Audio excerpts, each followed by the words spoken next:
The dust hadn't even settled on her husband's grave when the whispers started spreading through Wickenburg, Arizona like wildfire in the dry summer of 1882. And Olivia Kane knew every single person in town was watching her with suspicion thick enough to choke on. She stood at her kitchen window, hands submerged in dishwater, watching the main street through lace curtains her mother had made 20 years ago. 3 women crossed to the other side when they saw her house, their skirts kicking up red dirt as they hurried past. Olivia didn't blame them.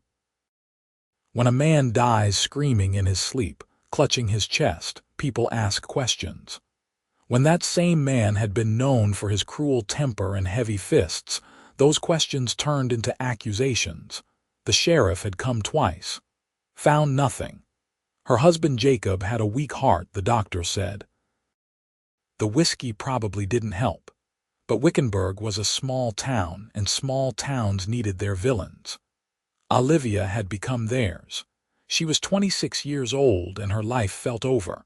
The knock on her door that first Sunday after the funeral made her jump.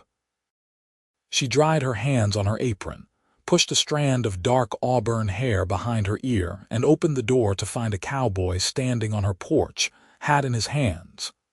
"Mrs. Kane," he said, and his voice was deeper than she expected, warm like honey and tea. "I'm Wesley Young. I work at the Double R Ranch just south of town." Olivia studied him. He was tall, broad-shouldered, probably close to her age, with sun-weathered skin and eyes the color of new grass. His brown hair curled slightly at his collar, and his hands, rotating the brim of his hat nervously, were calloused and strong. "I know who you are," she said carefully. "What do you want?" "I wanted to pay my respects," Wesley said, "and to see if you needed anything." Firewood chopped, repairs done, anything at all. Olivia felt her throat tighten. "You should go. People will talk. Let them talk. You don't understand. They think I killed him." Wesley met her eyes directly. "I knew your husband, Mrs. Kane. I saw what kind of man he was. I saw the bruises you tried to hide at church. If anyone in this town had the courage to speak the truth, they'd admit Jacob Kane was a cruel man who drank himself into an early grave." The words hung between them, honest and stark as desert sunlight. Olivia felt tears prick her eyes, the first real tears she'd cried since Jacob died. "You still shouldn't be here," she whispered. "I'll come back next Sunday," Wesley said, settling his hat back on his head. "And the Sunday after that, until you either shoot me or let me help you." He walked away before she could respond, his boots thudding against the wooden steps. Olivia closed the door and leaned against it, her heart pounding in a way that felt dangerously close to hope. True to his word, Wesley appeared the following Sunday. This time, Olivia watched from behind the curtain as he repaired 3 broken boards on her porch. He worked efficiently, his movements practiced and sure. When he finished, he tipped his hat toward the window where she stood hidden and walked away. The 3rd Sunday, she opened the door. "There's a leak in the barn roof," she said without preamble, "and the chicken coop door won't close properly." Wesley's face broke into a smile that transformed his serious features into something beautiful. "Yes, madam, I'll get right on that." Olivia watched him work from the kitchen window, the same place she'd watched the town turn its back on her. But watching Wesley was different. His movements were deliberate, respectful. He didn't look toward the house except to occasionally check if she needed anything. When the work was done, she brought him a glass of water. "Thank you," she said as he drank deeply. "Why are you doing this?" Wesley wiped his mouth with the back of his hand. "Because it's the right thing to do. And because I've been wanting to talk to you for 2 years, but your husband was always in the way." The admission hung in the warm air between them. Olivia felt heat rise to her cheeks that had nothing to do with the Arizona sun. "That's bold talk," she managed. "It's honest talk. I don't believe in wasting time, Mrs. Kane. Life's too short and uncertain out here. You can call me Olivia when we're alone, his smile returned. Then you can call me Wesley when we're alone. The fourth Sunday, Wesley brought his guitar. After fixing the garden gate, he sat on the porch steps and played while Olivia worked in her vegetable garden. The music was sweet and melancholy, old songs from somewhere back east. She found herself humming along to melodies she hadn't heard since childhood. "My mother taught me," Wesley said during a break between songs. "She died when I was 15, cholera outbreak in Kansas. My father followed her 6 months later, couldn't live without her, I think. His heart just gave up." "I'm sorry," Olivia said, sitting on the step beside him, propriety forgotten. "They loved each other something fierce. That's what I want someday, that kind of love that makes life worth living." He plucked a single string, the note hanging in the air. "Not what you had with Jacob Kane." Olivia stiffened. "You don't know what I had." "I know enough. I know he married you when you were 18 and he was 40. I know your parents had died and left you alone with debts. I know he paid those debts and took you as payment." The words were harsh, but they were true. Olivia felt the familiar shame wash over her, followed quickly by anger. "Then you know I'm damaged goods. So why are you here, Wesley Young?" He set down the guitar and turned to face her fully. "You're not damaged, Olivia. You survived. That takes more strength than most people have. I see a woman who endured 8 years of hell and came out the other side still capable of kindness, still beautiful, still alive. That's not damage. That's courage." Tears spilled down Olivia's cheeks before she could stop them. Wesley's hand moved as if to touch her, then stopped, hovering in the space between them. "May I?" he asked softly. She nodded. His thumb brushed away her tears, gentle as a whisper. His hand was warm and rough and absolutely nothing like Jacob's had been. The town's disapproval grew louder as the weeks passed.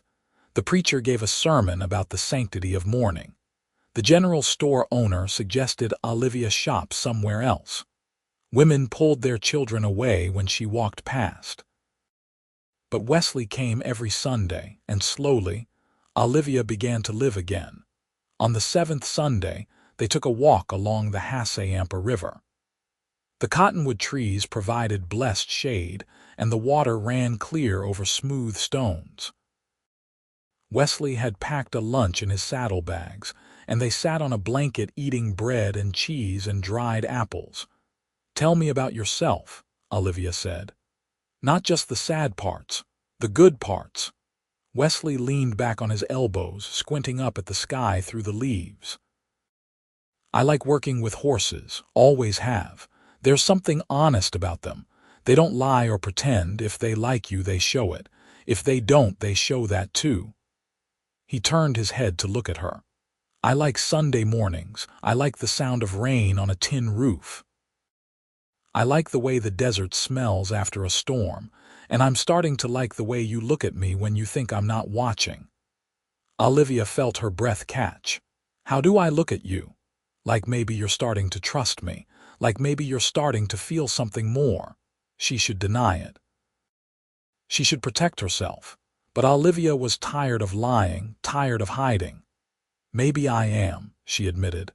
Wesley sat up slowly, giving her every opportunity to move away. When she stayed still, he cupped her face in both hands. "I'd like to kiss you, Olivia Kane, but only if you want me to. People will say I didn't mourn long enough. People will always find something to say. What do you want?" What did she want? For 8 years, that question hadn't mattered. Jacob had taken what he wanted when he wanted it. The idea that someone was asking her permission, waiting for her answer, was almost overwhelming. "I want you to kiss me," she whispered. Wesley's kiss was nothing like she'd experienced before. It was soft and questioning, his lips moving against hers with a tenderness that made her chest ache. When he pulled back, his eyes searched her face. "All right?" he asked, more than all right. They kissed again, longer this time, deeper. Olivia felt something unfurl inside her chest, something that had been locked away for so long she'd forgotten it existed. Joy. Pure, simple, terrifying joy. The 8th Sunday brought trouble. As Wesley tied his horse to Olivia's fence post, 3 men approached from town. Olivia recognized them immediately. Tom Harper, Bill Stevens, and Frank Morrison, all friends of her late husband. "We need to talk to you, Young," Tom said, his hand resting meaningfully on the pistol at his hip. Wesley stepped away from his horse, his body relaxed but alert. "Say your piece. You're spending an awful lot of time with the widow Kane. People are talking. Saying it's disrespectful to Jacob's memory." "Jacob Kane's memory can go to hell," Wesley said calmly, "and so can anyone defending it." Bill spat tobacco juice into the dirt. "That's bold talk for a ranch hand who doesn't even own property. What makes you think a woman like Mrs. Kane would look twice at you anyway? We figure you're taking advantage of her vulnerability. I figure you should ask Mrs. Kane herself what she thinks." All 4 men turned to where Olivia stood on the porch, her late husband's rifle cradled in her arms. Her hands were steady as stone. "I think," she said clearly, "that Wesley Young is the only man in this town who's shown me a shred of decency.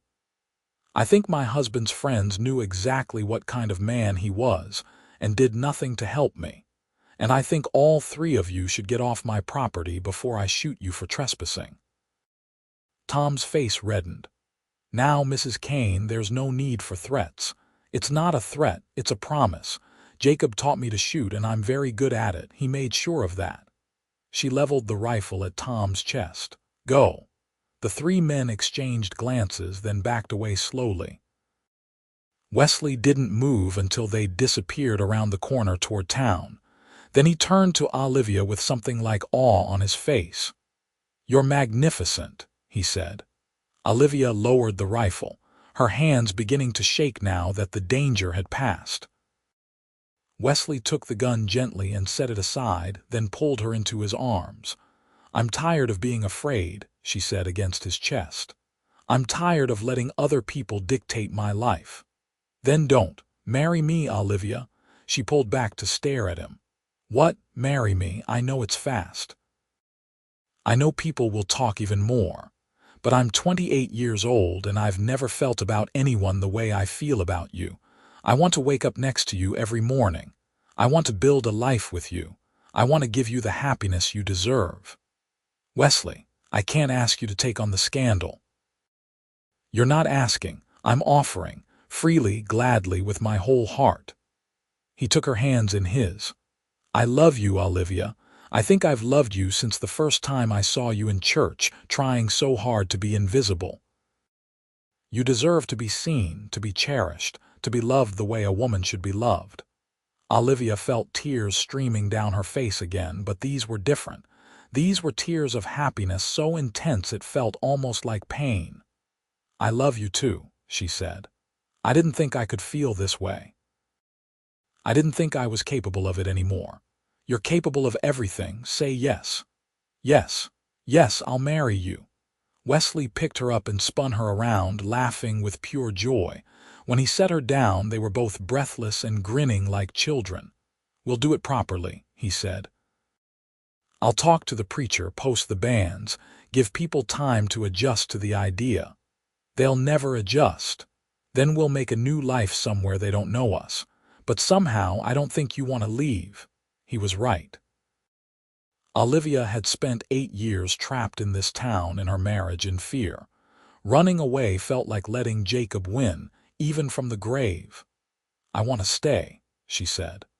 "I want to face them down and show them I survived, that I can be happy despite everything they did and didn't do." "Then that's what we'll do. Together." The engagement caused exactly the uproar they expected. The preacher initially refused to marry them until Wesley pointed out that Olivia had been widowed for 3 months, and there was no law or scripture dictating a specific mourning period. The banker who held the note on Olivia's property suddenly demanded immediate payment. Wesley paid it with his savings, 2 years' worth of wages carefully hoarded. That was everything you had, Olivia protested when he told her. It was just money. You're my future, our future. They set the wedding for late October, when the brutal heat would break, and the desert would bloom with unexpected flowers after the late summer rains. Wesley moved into the small room above the livery stable to preserve Olivia's reputation as much as possible, though by then, most people had formed their opinions, and nothing would change them. But not everyone in Wickenburg stood against them. Martha Peterson, who ran the boarding house, brought Olivia fabric for a wedding dress. "Jacob Kane once threatened my son over a poker debt," she said quietly. "I know what kind of man he was. You deserve happiness, dear." Old Henry Chen at the Mercantile slipped Wesley a bottle of good whiskey. "For the wedding night," he said with a knowing wink. "I've been in this country 40 years, came to build the railroads. I know what it's like to face prejudice. You stand tall, young man." The blacksmith, a freed slave named Samuel Davis, shod Wesley's horse and refused payment. "I see a man who stands up for what's right. World needs more of that." These small kindnesses sustained them through the difficult weeks. Wesley continued his Sunday visits, and now they were openly courting. They took long walks, had picnics, talked about everything and nothing. Olivia learned that Wesley wanted children someday, at least 3, that he dreamed of owning his own ranch, that he'd once seen the ocean in California and thought it was the most beautiful thing in the world until he met her. Wesley learned that Olivia had wanted to be a teacher before her parents died, that she loved thunderstorms and hated the taste of coffee, that she sang when she thought no one could hear, old hymns her mother had taught her, that Jacob had broken her wrist twice, her ribs once, and her spirit almost completely. "Almost," Wesley repeated, holding her close on the porch swing he'd built. "But not completely. You're still here, Olivia, you're still fighting. That's everything." The Thursday before the wedding, Olivia was in town buying supplies when she overheard 2 women talking outside the dress shop. "It's shameful," one said. "Jacob barely cold in the ground and she's marrying some cowboy. I heard she probably poisoned Jacob, foxglove in his tea. It looks like a heart attack." Olivia's hands clenched around her basket. She could walk away, ignore them like she'd been doing, or she could face them. She chose to face them. "Excuse me," she said, stepping around the corner. Both women paled. "I couldn't help overhearing your theory about how I murdered my husband. Mrs. Kane, we didn't mean—" "Yes, you did. So let me tell you what actually happened. Jacob Kane drank a bottle of whiskey every day. He smoked cigars. He was 62 years old with a temper that turned his face purple. The doctor said his heart gave out, but let's pretend just for a moment that I did kill him. Would you blame me?" The women exchanged uncomfortable glances. "He beat me," Olivia continued, her voice steady and cold. "Regularly, brutally. You saw the bruises, everyone saw them. And not one person did anything. Not the sheriff, not the preacher, not you." She looked at each woman in turn. "So before you stand here gossiping about my wedding, ask yourselves why you're angry at me for finding happiness, and not angry at yourselves for allowing a man to terrorize his wife for 8 years. She walked away, her head high, her heart pounding. By the time she reached home, she was shaking. Wesley, who had come by to fix the loose step, took one look at her face and gathered her into his arms. "What happened?" she told him. When she finished, he kissed her forehead, her cheeks, her lips. "I'm so proud of you," he said. "That took incredible courage. I'm tired of being afraid. I'm tired of hiding. If I'm going to be your wife, I need to learn how to stand tall beside you. You already do. You've always been strong, Olivia. Now you're just letting people see it." The wedding took place on a Saturday morning in late October, with the sun painting the desert in shades of gold and amber. Olivia wore a simple dress of pale blue cotton that Martha had helped her sew. Wesley wore his best shirt and trousers, his boots polished to a shine, his hair still damp from washing. The church was half empty, but the people who came mattered. Martha and her son, Henry Chen and his nephew, Samuel Davis and his wife. A handful of cowboys from the Double R Ranch who respected Wesley. And in the back, to Olivia's surprise, Sheriff Miller and his wife. The preacher's sermon was brief and pointed, emphasizing forgiveness and new beginnings. When Wesley slipped the simple gold band onto Olivia's finger, his hands were steady and sure. "I promise to love you, protect you, and cherish you for all the days of my life," he said, his green eyes locked on hers. "You'll never be alone again, Olivia. Whatever comes, we'll face it together."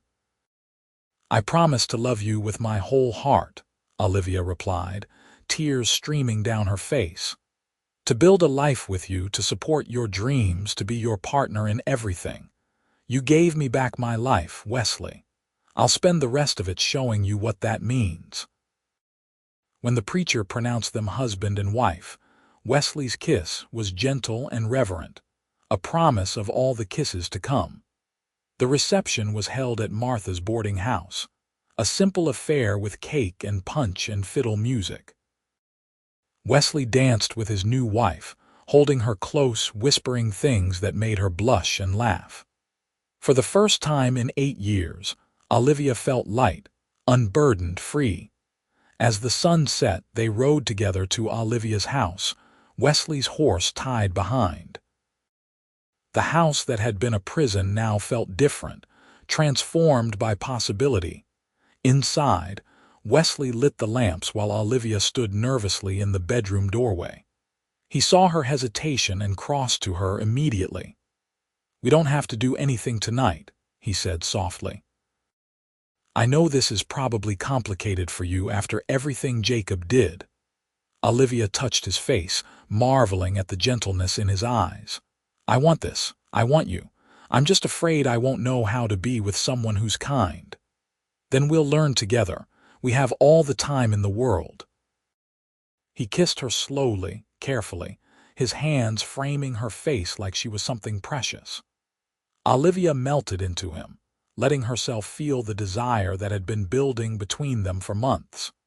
When Wesley lifted her into his arms and carried her to the bed, she felt safe instead of frightened. Their wedding night was everything Jacob had never been. Wesley was patient, attentive, asking constantly if she was all right, if she wanted him to stop, if anything hurt. When Olivia finally urged him on, he loved her with a tenderness that brought tears to her eyes. Afterward, he held her close, his fingers tracing lazy patterns on her bare shoulder. "I love you," he murmured, "my brave, beautiful wife." "I love you too," she whispered back. "My kind, wonderful husband." Life as Mrs. Wesley Young was a revelation. Wesley took a job as foreman at the Double R, which came with better pay and a small cabin on the property. But Olivia didn't want to leave her house, the place where she'd reclaimed her life. So Wesley rode in from the ranch every evening and back out every dawn. They fell into an easy rhythm. Olivia tended the garden and the chickens, took in sewing work for extra money, and slowly began teaching reading to some of the children in town whose parents couldn't afford proper schooling. Wesley worked with the horses, saved every penny he could, and spent his evenings with his wife, talking and laughing and planning their future. "I want to buy land," he told her one night as they lay in bed, the windows open to catch the cool November breeze. "Not much, just enough for a small herd. We could build our own ranch, take our time, do it right." "That sounds wonderful," Olivia said, nestling closer to his warmth. "How long would it take to save enough? Maybe 3 years. Less if we're lucky." 3 years felt like nothing compared to the 8 she'd endured. "I can wait 3 years. I can wait forever as long as I'm with you. but forever came faster than they expected. In December, Olivia realized her monthly bleeding hadn't come. By January, there was no doubt. She was pregnant. She told Wesley on a Sunday morning, appropriately enough. They were sitting at the kitchen table, eating breakfast, when she simply said, "We're going to have a baby." Wesley dropped his fork. "What? A baby? I'm pregnant. Due sometime in late summer, I think." His face went through a series of expressions too fast to follow: shock, joy, fear, and finally, pure elation. He shot up from his chair, pulled Olivia to her feet, and spun her around. "We're having a baby. Olivia, we're having a baby." She laughed at his enthusiasm, at the sheer joy radiating from him. This was what it was supposed to be like, she thought. This was how a man should react to becoming a father. "You're happy?" she asked, though the answer was obvious. "Happy? I'm thrilled. I'm terrified. I'm the happiest man in Arizona." He set her down carefully, as if she might break. "Are you happy?" "I am," she said, and realized it was completely true. "I'm so happy, Wesley. I didn't think I could want this, not after everything, but I want your baby, I want our family." Wesley knelt down and pressed his face to her still flat stomach. "Hello in there," he said softly. "I'm your papa, and I promise to love you and your mama with everything I have. I promise to be the kind of father who protects you, teaches you, shows you how good the world can be." Olivia ran her fingers through his hair, her heart so full it felt like it might burst. The pregnancy was not easy. The Arizona heat in the summer of 1883 was brutal, and Olivia spent much of July and August trying not to move too much. Wesley worried constantly, bringing her water, fanning her, doing all the heavy work around the house. Martha checked on her regularly, offering advice and reassurance. "First babies take their time," she said. "Don't worry if it feels like forever." In late August, on a Thursday evening when the heat had finally broken, Olivia's water broke. Wesley had just arrived home from the ranch, and he immediately panicked. "I'll get the midwife. Don't move. Should you lie down? Should you walk? Oh God, Olivia, what do I do?" Despite the pain beginning to build in her back, Olivia laughed. "Get Martha. She'll know what to do." Wesley ran the entire mile into town and back with Martha, who took one look at Olivia and started boiling water and gathering towels. "Men out," she ordered. "Wesley, go wait in the other room." "But I want to help." "You'll help by staying out of the way. This is women's work." The labor lasted through the night and into the next morning. Wesley paced the kitchen, wearing a path in the floorboards. He prayed more than he had in his entire life. Every sound from the bedroom made his heart race. When the baby finally cried, thin and reedy and absolutely perfect, Wesley burst through the door despite Martha's protests. Olivia lay exhausted against the pillows, her hair damp with sweat, holding a tiny bundle wrapped in a clean cloth. She looked up at Wesley with tired, radiant eyes. "It's a boy," she said. "A healthy baby boy." Wesley approached like he was in a dream. The baby had dark hair like Olivia and a red, scrunched face. He was the most beautiful thing Wesley had ever seen. "Can I hold him?" he asked. Olivia carefully transferred the baby to Wesley's arms. He held his son with reverent care, staring down at the small face in wonder. "He's perfect," Wesley whispered. "Absolutely perfect. What should we name him?" They discussed names for months, going back and forth. But now, looking at her husband holding their son with such gentle love, Olivia knew exactly what his name should be. "Thomas," she said. "After your father, Thomas William Young." Wesley's eyes filled with tears. "Are you sure?" "I'm sure. Your parents loved each other the way we love each other. That's the legacy I want for our son." Wesley bent and kissed her, careful not to jostle the baby between them. "Thank you for him, for everything, for letting me love you. Thank you for teaching me I was worth loving. Thomas was a good baby, quiet and observant." As the months passed, He grew strong and healthy, his eyes turning the same green as his father's. Wesley was a devoted father, coming home every evening to help with the baby, singing to him, walking the floor with him when he fussed. Watching them together made Olivia fall even more deeply in love with her husband. The town's attitude toward them gradually softened.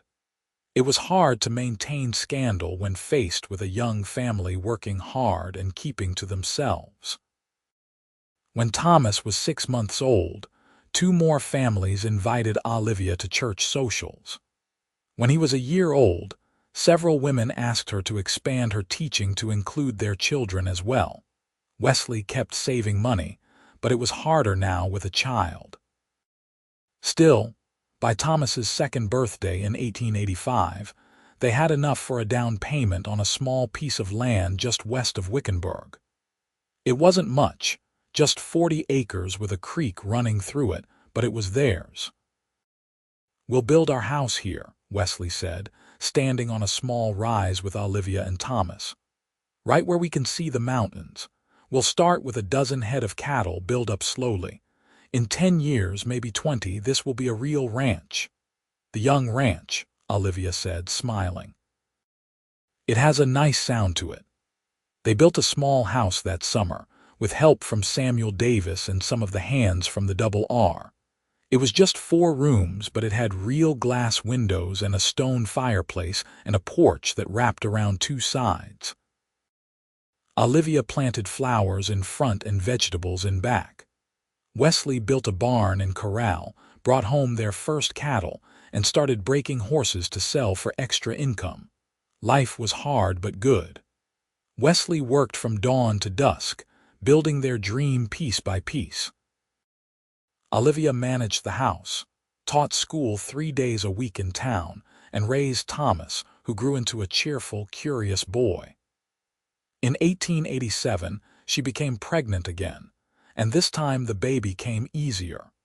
A daughter with Wesley's green eyes and Olivia's dark hair, born in April when the desert bloomed. They named her Grace Margaret Young, and she completed their family in a way none of them had known was missing. Thomas was a doting older brother, bringing his baby sister flowers and trying to share his toys. Wesley was wrapped around her tiny finger from the first moment.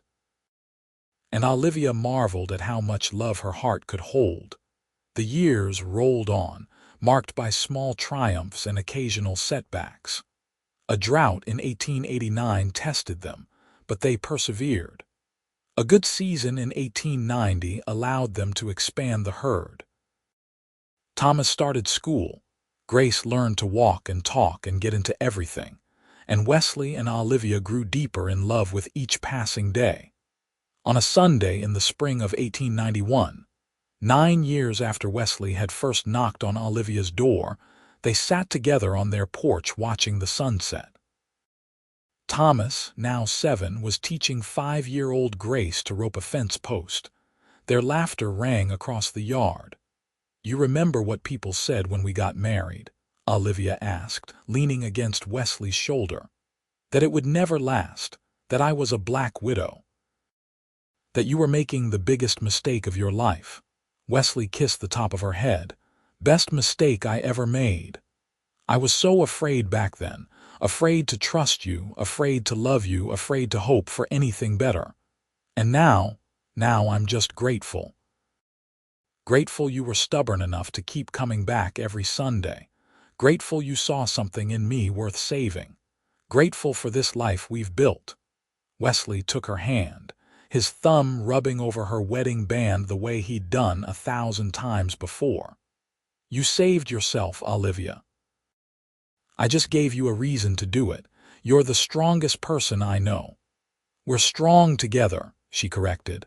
"That's what matters." Thomas let out a whoop as his rope finally caught the post. Grace clapped her hands, jumping up and down. Wesley and Olivia watched their children, their ranch, their life, and felt the deep satisfaction of 2 people who had fought for their happiness and won. "I love you, Olivia Young," Wesley said. "I love you too, Wesley Young. Every Sunday and every day in between." As the sun dipped below the mountains, painting the sky in shades of orange and purple, the Young family went inside for supper. The house was warm with lamplight and the smell of fresh bread. Around the table, Thomas chattered about his day while Grace tried to steal bites from his plate. Wesley and Olivia exchanged knowing glances, the kind that only came from years of partnership and understanding. After the children were in bed, Wesley and Olivia returned to the porch. The desert night was cool and clear, stars scattered across the sky like diamonds on black velvet. Wesley pulled Olivia into his arms and they swayed slowly to music only they could hear. "You ever think about where we started?" Olivia asked. "That woman in the dark house, too afraid to even open the door. I think about how brave she was, coming out despite her fear. Taking a chance on a stubborn cowboy who wouldn't take no for an answer. That stubborn cowboy saved my life. That brave woman gave mine meaning." They stood together in the comfortable silence of two people who didn't need words to communicate. Inside, their children slept safely. Around them, their ranch thrived. Above them, the stars wheeled slowly through the endless sky. And in each other's arms, Wesley and Olivia Young held all the happiness two people could hope for. Earned through courage, sustained by love, and deepened by every Sunday. And every day they chose each other again. The story of the widow everyone warned against, and the cowboy who courted her anyway, became legend in Wickenburg, told to grandchildren as proof that love could overcome anything. But for Wesley and Olivia, it was simply their life, hard-won and deeply cherished, a testament to the power of seeing someone's true worth when the rest of the world turned away. Years later, when Thomas and Grace had children of their own, they would ask their parents how they fell in love. Wesley would smile and take Olivia's hand, and she would begin the story the same way every time. "It started on a Sunday," she would say, "when a cowboy knocked on my door and refused to listen to the warnings. And it continued every Sunday after that, until one day I realized warnings don't matter when you've found something real. He saw me when I was invisible. He loved me when I was unlovable. And he taught me that the past doesn't have to define the future." "And what did Grandma teach you?" the children would ask Wesley. "She taught me that courage looks like opening a door when you're terrified of what's on the other side. That strength isn't about never being broken, but about putting yourself back together afterward. And that the best things in life are worth fighting for, worth waiting for, worth standing up to the whole world for." Thomas and Grace would roll their eyes at their parents' romanticism, but secretly, they loved the story. They loved knowing their parents had chosen each other against all odds. They loved the evidence of deep, abiding love that surrounded them every day. On Wesley's and Olivia's 15th wedding anniversary in 1897, the whole town threw them a party. Even those who had once stood against them came to celebrate, their earlier prejudice forgotten or forgiven. The church hall was decorated with ribbons and flowers. Martha baked her famous cake. Henry Chen donated a case of wine from his private collection. Samuel Davis played fiddle while couples danced. In the middle of it all, Wesley and Olivia stood together, older now but no less in love. Wesley's hair was beginning to gray at the temples. Olivia had laugh lines around her eyes that hadn't been there 15 years ago. But when they looked at each other, they still saw the people they'd been that first Sunday, him, determined to see her, daring to let herself be seen. 15 years, Wesley said, pulling her close for a dance. 15 years since I knocked on your door. Best decision you ever made, Olivia teased. Only decision that ever mattered. They danced while their children played with their friends, and the whole town celebrated love's triumph over fear. And when the party ended and they returned home to their ranch under the stars, Wesley carried Olivia over the threshold the way he had on their wedding night, making her laugh. "We're too old for this," she protested. "We're never too old for this," he replied, kissing her.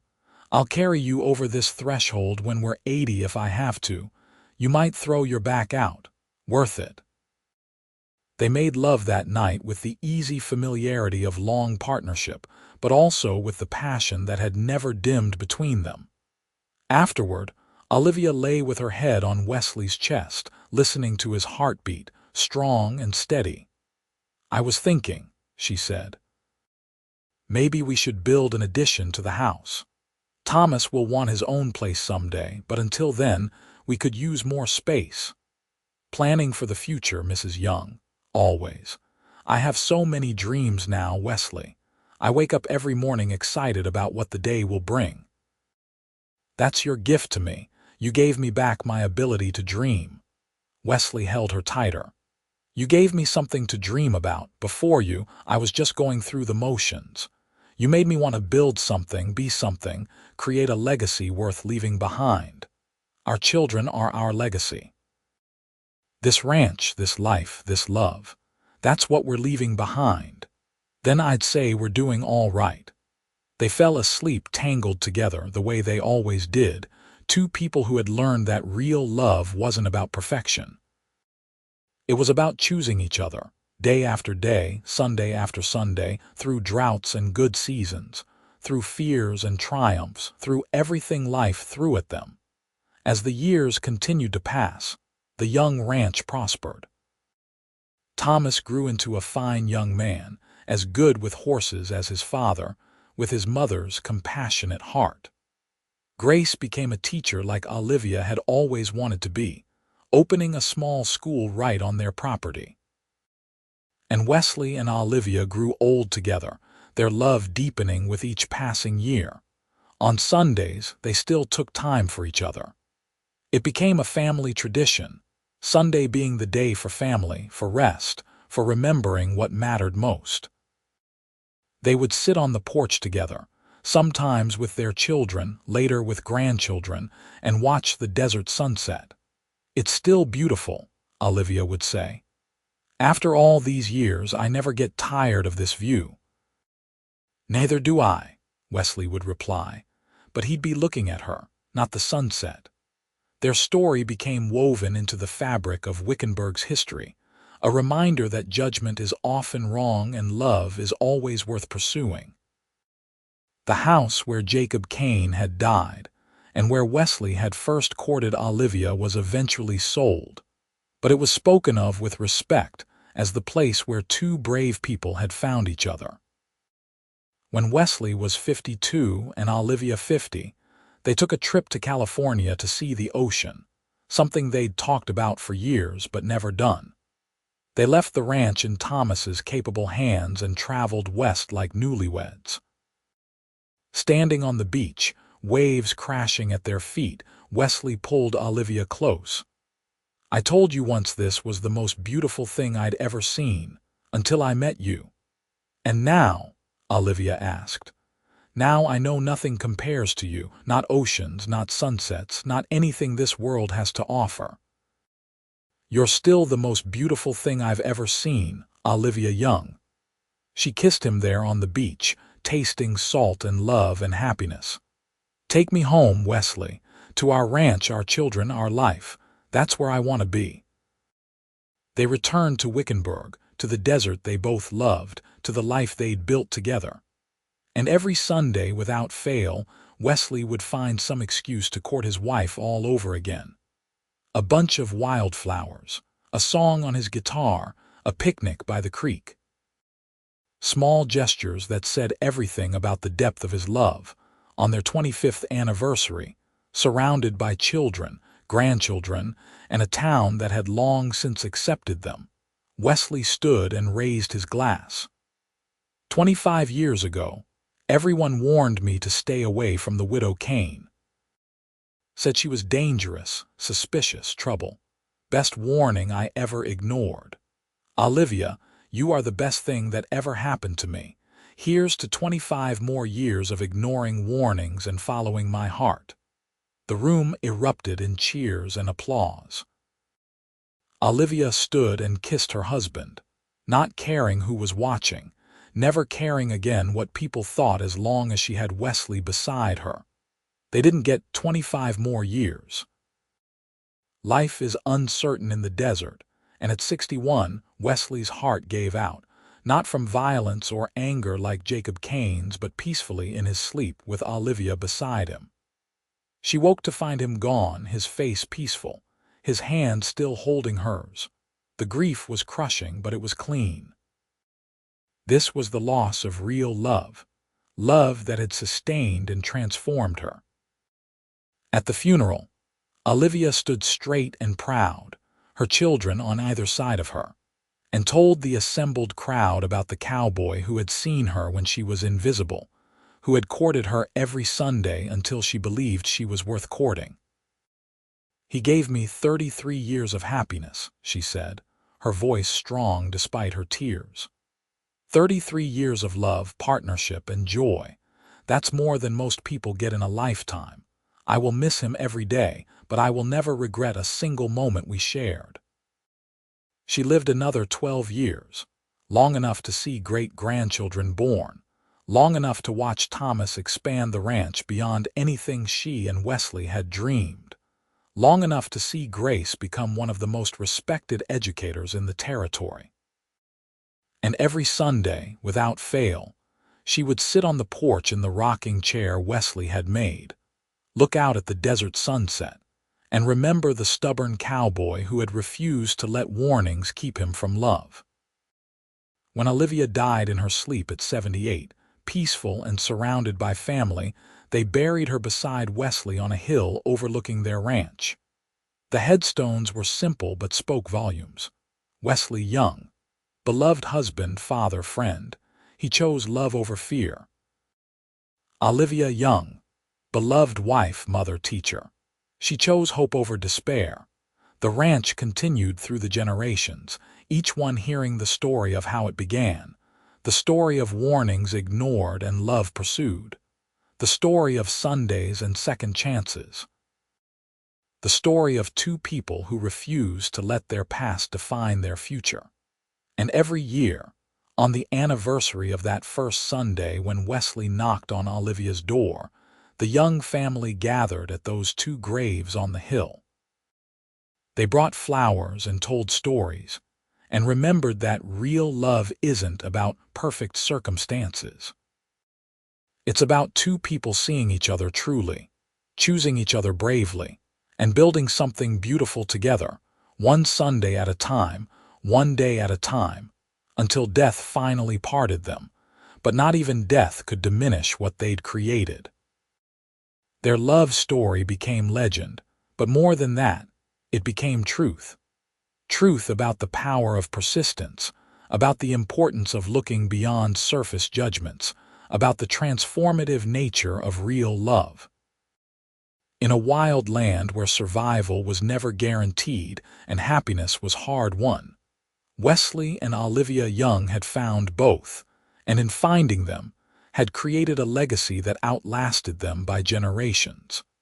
The desert winds still blow across Wickenburg, Arizona. The sun still sets over the mountains in shades of gold and amber. And on a hill overlooking what is now one of the most successful ranches in the territory, two headstones stand side by side, a testament to a love that began with a knock on a door and a refusal to listen to warnings, and ended only when death claimed them. Decades apart, but forever together in the legacy they'd built and the hearts they'd touched.